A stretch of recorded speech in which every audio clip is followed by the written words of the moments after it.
Patrick Beverley, and we'll play the clip, but Patrick Beverley was on someone's podcast arguing, and it was his own podcast, I think, with a guest. He's making the argument that LeBron James is basically Captain America. And, Stephen A. Smith and all these people are coming after Captain America, and he's the most popular man in America and most powerful black man in America other than Barack Obama. And the reason I connected is because, I think LeBron James and these athletes can't figure it out. I think he has contributed to severely damaging the brand of black athletes. Severely. That with his anger, his anti-America stances, the brand of black athletes has been severely damaged. So damaged that there's not going to be another Michael Jordan. There will not be another Muhammad Ali. There will continue to be the Caitlin Clarks of the world, because I think a lot of traditional conservative Christian sports fans are just turned off by the LeBron James type of black athlete. And clearly Patrick Beverley and all these other guys think LeBron is the gold standard, and he's not. He's damaged the brand. People used to love Michael Jordan and love black athletes and revere them and want to see them do well. And from Tiger Woods to Michael Jordan to Magic Johnson. And now I just don't think that's true. They're kind of over it. They're like, these black guys are racist and they hate America. I'm over it. Anyway, let's play the clip of Patrick Beverley, and then I'll get your response. One of the weirdest and he's the black Captain America, bro. Yeah. What the he is literally a black Captain America. He literally is. He's probably the most powerful African American alive, besides Barack Obama. He might be more powerful than Barack Obama these days. For real. You talking about one of the most powerful men alive. And y'all get on TV and y'all, come on, man. So is LeBron James Captain America to you, Steve? Wow, that's an interesting, you draw that parallel between Barack Hussein Obama and LeBron James. I actually think that there's some similarities and some parallels. Think about it. In 2008, going into 2009, Barack Obama makes history, right? He gave everybody hope with that iconic sign.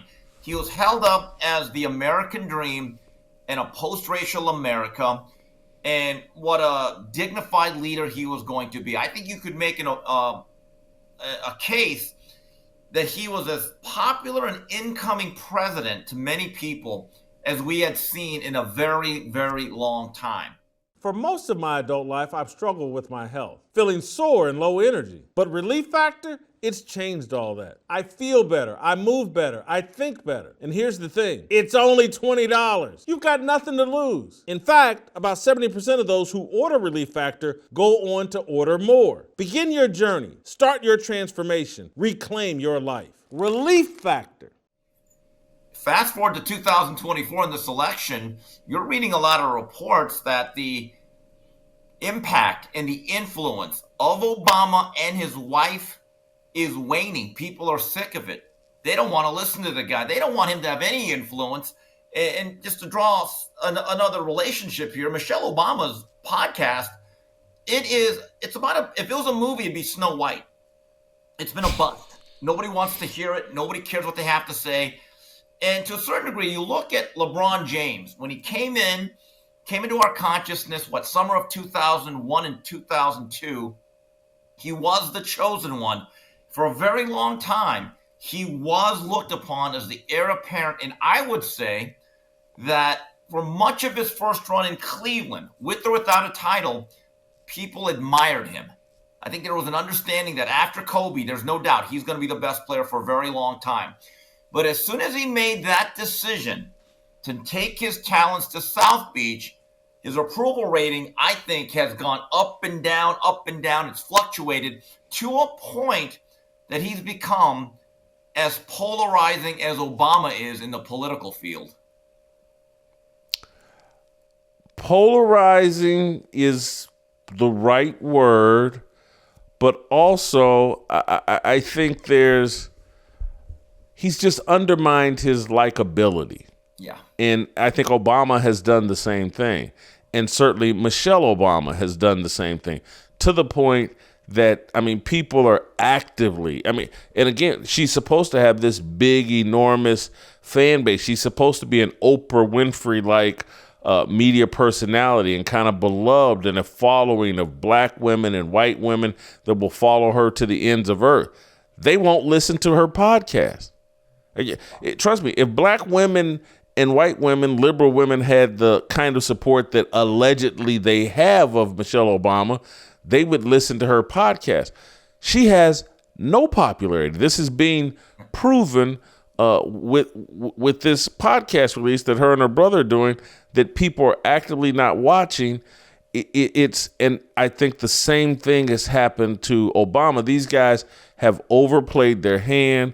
They're seen as responsible for the anti-American sentiment that is across black celebrity and across Hollywood and across the political landscape. They're out of step with the America First movement, all of them. And I'm telling you, just on a grander level, I don't know if this is going to be recoverable for black athletes. I don't think that we've gone through, sports were organized in the late 1800s, early 1900s. They kind of take off with baseball and boxing, and Jack Johnson becomes, a star in boxing in the early 1900s. Obviously, Joe Louis is a major star in the 1940s. Then comes Jackie Robinson. Then comes Muhammad Ali.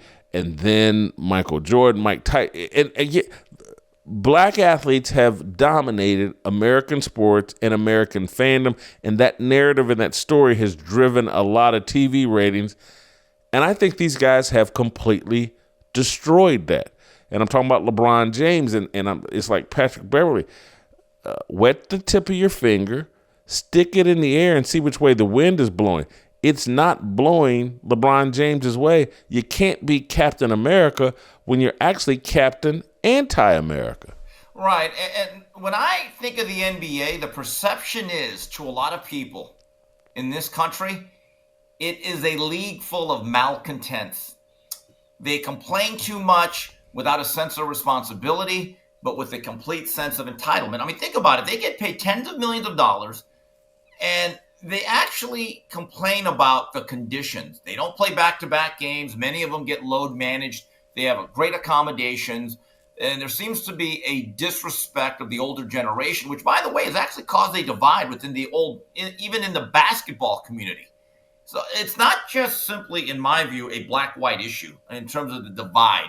When you think about the reputation and the perception of the league, I think there's a lot of older black fans that do not like what's going on currently. If you look at the YouTube channels and who they're run by, and they're bent on things. And let me even bring this closer to LA, and I've told you about this. I am far from the only Laker fan in recess, while the certain guy from Akron is on that team. I've actually been told that more than I thought I ever would. I thought I'd be in a very vast minority. But there's actually a lot of Laker fans who are Kobe loyalists that simply do not get on board right now with the Lakers as long as they have LeBron James. So if he's even dividing Laker fans, I think it's safe to assume that the rest of the fan base that has no allegiance to the Lakers, they're going to feel a certain way about him. Don't miss a second of Fearless. Hit that like button and subscribe to keep up with our latest content.